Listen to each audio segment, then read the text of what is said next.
came back from India last week. And I was in the taxi on the way back. I was at an agricultural conference.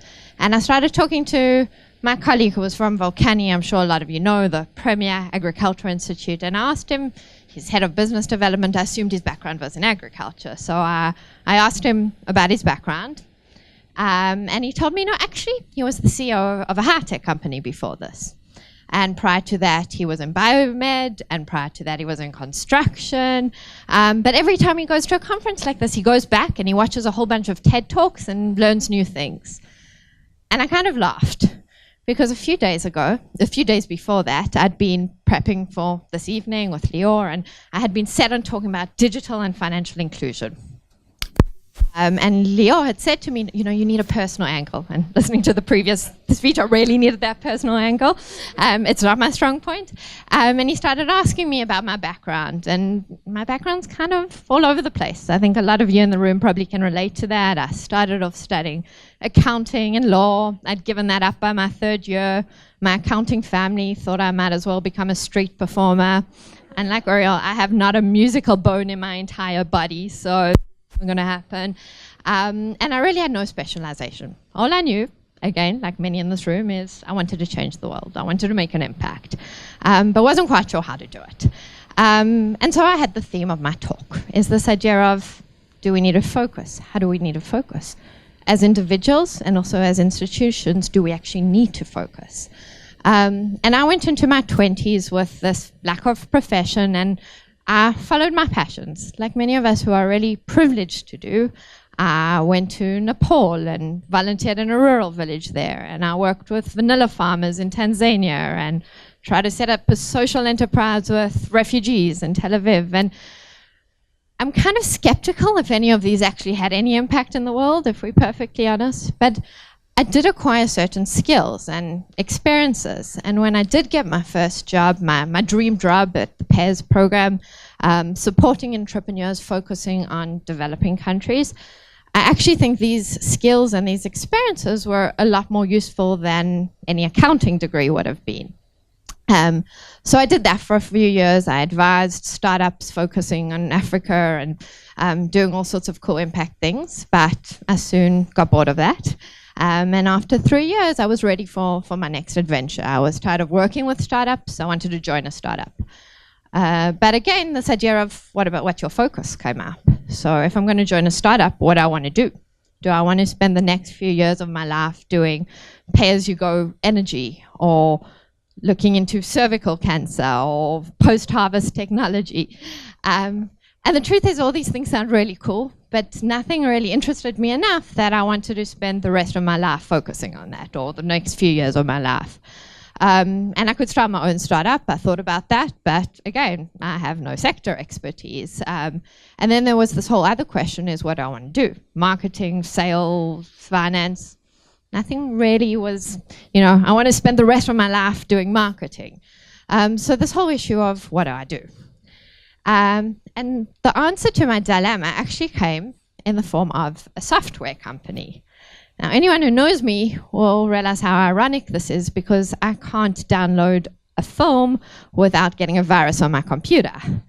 And I kid you not, but here I am 3 years later, and I'm still working in high tech, and planning on staying here for the foreseeable future. So what do I do? So I work for a company called Friends. I head the business development, and we're a platform company that expands across different verticals. So we do some work in financial inclusion, in mobile agriculture, in e-government. So you might think we're no longer told to focus, but still we get these questions from the management consultants, the investors. So what are you? Are you a fintech? No. Ag tech, also no. E-commerce, kind of, but still no. And so what do we do? So if you look at developing countries, emerging markets, there's a lot of organizations, institutions, companies that are very focused. And they focused on a really big challenge that they have of how do they get to the 4 billion people in the world today who still don't have access to internet. So if you're a bank, you're thinking, how do we reach the 2 billion people who who are still financially excluded, who don't have a bank account, they can't save, they can't take out a loan. If you're an agricultural ministry, how do you get to small-scale farmers? How do you get them to know about technologies, new information, new methods? Small-scale farmers are about 80% of the population in Africa, or maybe a large enterprise.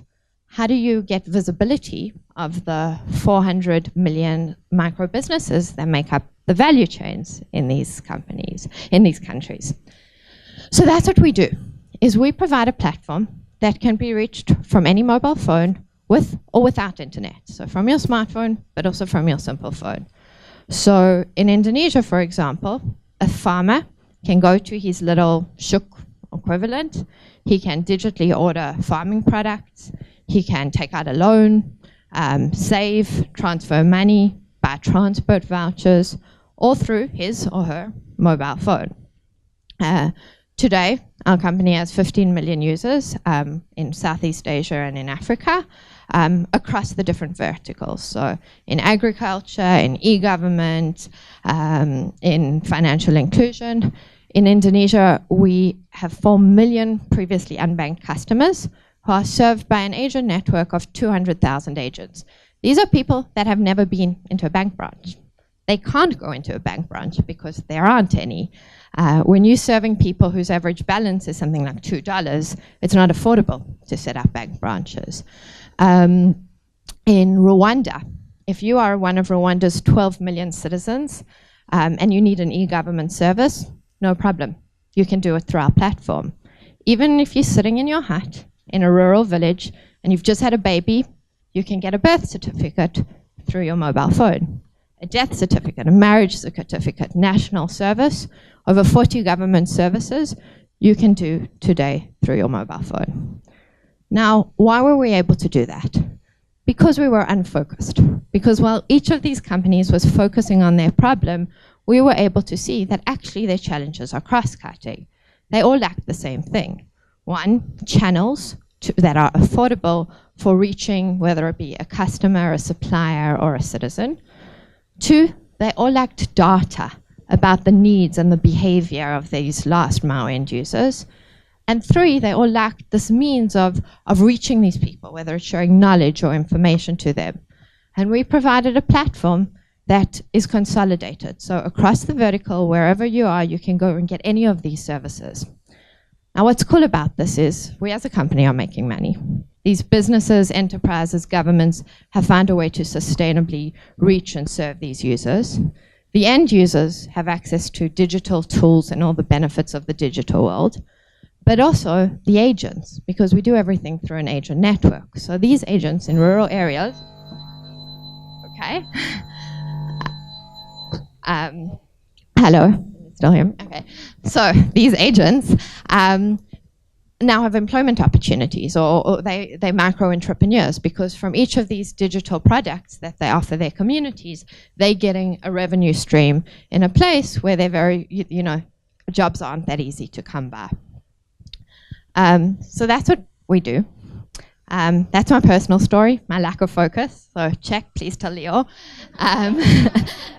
I've shamelessly still managed to plug my company and how we are trying to change the world through this unfocused approach. So I'll leave with one last thing, is I've got to create a word. I've watched lots of TED Talks and you have to end with making up a word or a paradigm of how you change the world. So I've got mine, don't worry.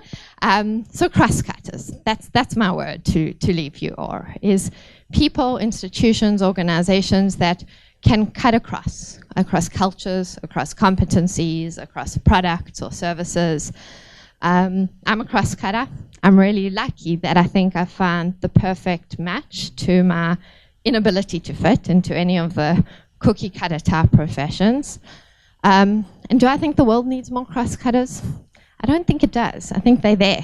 But it's really identifying if we as individuals, as the institutions we're working with, if we are cross-cutters, to embrace that, to focus on that, and recognize the value, and that being unfocused is also a way we can try to change the world.